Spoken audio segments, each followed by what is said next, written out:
Alrighty, so if you are unaware of the cameras used for the best narrative features and shorts showcased at Sundance this past year, about 13 cameras were used to create this year's award-winning films, but unfortunately there aren't that many affordable options on the list.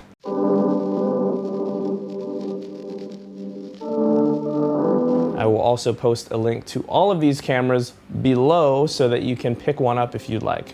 So in addition to learning what beautiful cameras we'll be able to shoot our masterpieces on, we'll also be learning what goes into picking your dream camera. So I've learned that this decision is largely determined by the director and also what you'll be forcing the camera to do. Because with each and every camera option, you'll have the advantages and you'll have the disadvantages. So the camera's capabilities has got to be compatible with what you want to shoot. For instance, if you're shooting an action film, you probably want a camera that can shoot incredible, stunning slow motion. Why? Because most action sequences are filmed at a very, very high frame rate, so that in post you'll be able to speed things up or slow things down depending on what shot you're going for. If you're looking for more affordable cameras to shoot your films on, then definitely stick around until the end of the video, because I do not believe many filmmakers out there will be able to afford most of the cameras on this list. Why? Well, that's because the average price of these cameras is about $27,000. So, well, Alan, how about the RE Alexa Mini, for instance? Well, that's about $36K. Okay. What about the Sony Venice? Well, that's $42K. Okay. What about the RE Alexa Mini LF? $60K.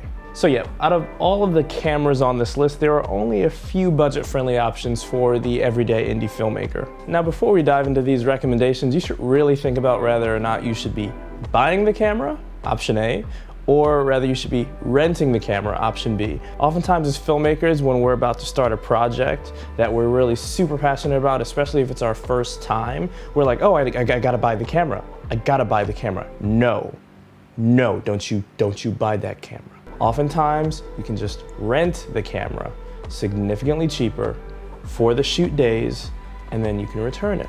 More money in your pocket, project's done. Get it? Now, I'm guilty of this as well. We as filmmakers buy up all the fancy cameras, the fancy microphones, the fancy equipment, without stopping to think, do I actually really need this for my shoot? Or do I just want it? Listen, most times that expensive camera purchase should have been nothing more than an inexpensive daily camera rental. Unless you're using your camera to film videos for clients day in and day out, it's usually not going to be worth purchasing. But I'll talk more about that later. Let's start out with the Red Gemini. Now, this is not a consumer price camera in the slightest, as the body alone will run you about $19,500. But if you're shooting an action film that requires extensive use of the highest quality slow motion possible, with the Red Gemini, you'll be able to record RedKomodo RAW or ProRes 422HQ at 4K DCI up to about 120 frames per second, which is pretty damn sweet.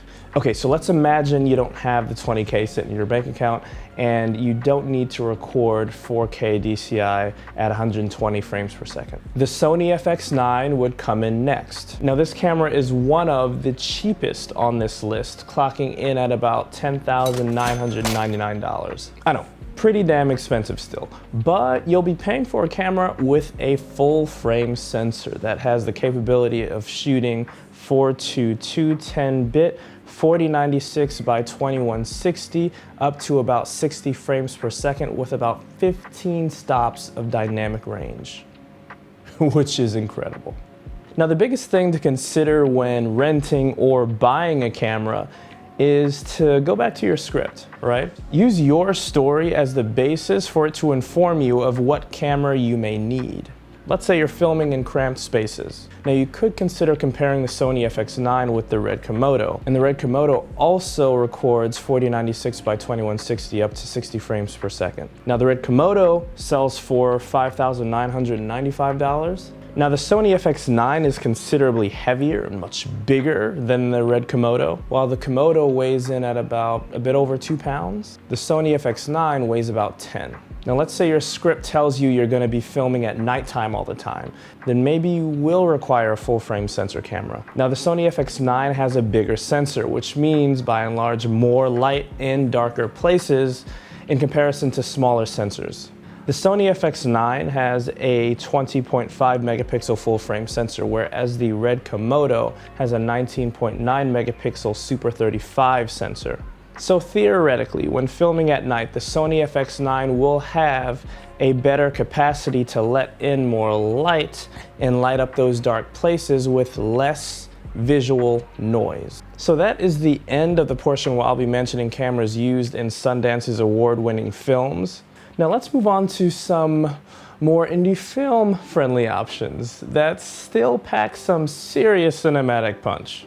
The Panasonic S1H is a Netflix approved camera option that can shoot 6K at 24 frames per second and 4K DCI at 60 FPS at up to 200 megabits per second. The camera could also shoot DCI 4K 422 10-bit up to 30 frames per second. So at a price point clocking in at about $4,000, this is a solid full frame option. Now, I've been a big fan of this camera for a while because for the longest time, this has been one of the cheapest Netflix approved cameras there are. But now there are probably about 2 more cameras that have this camera beat price-wise. Now it's $500 cheaper and has identical cinematic specs as the S1H. The biggest difference being no LCD and no in-body image stabilization. It's got a 24.2 megapixel dual native ISO full frame sensor, which essentially means great low light performance, as well as over 14 stops of dynamic range. At about $3,500, it's not a bad deal at all. Next up, we have the cheapest Netflix approved camera option available. That is a Panasonic BGH1. This cinema box style camera sports 13 stops of dynamic range and can shoot 4K 420 at up to 60 frames per second.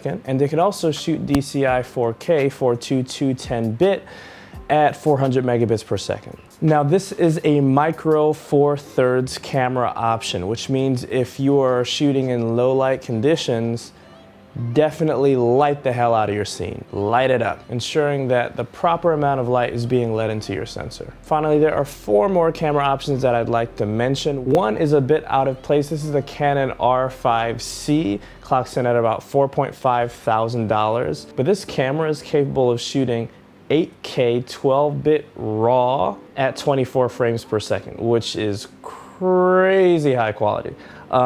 So in my book, that kind of renders it future-proof. Highly recommend taking a look at the Canon R5C. So these next 3 cameras, even though they're not good enough for Netflix, they are good enough for me. We have the Panasonic GH6, GH5, Panasonic G5, and the Blackmagic Pocket Cinema Camera 4K. These cameras will also give you beautiful cinematic images at an extremely competitive price point. So the price points for these cameras range from $2,500 to $1,200. And of course, you'll be able to find links to all of these cameras mentioned below in the description. Also, if you are an indie filmmaker who's about to create their first short or feature film and you think you may need pointers in the right direction, if you'd like to chat with me and learn how I can help you on your indie filmmaking journey, then just click the link below to schedule a call with me, and I will talk to you later. I hope you guys enjoyed this video as much as I enjoyed making it. Until next time.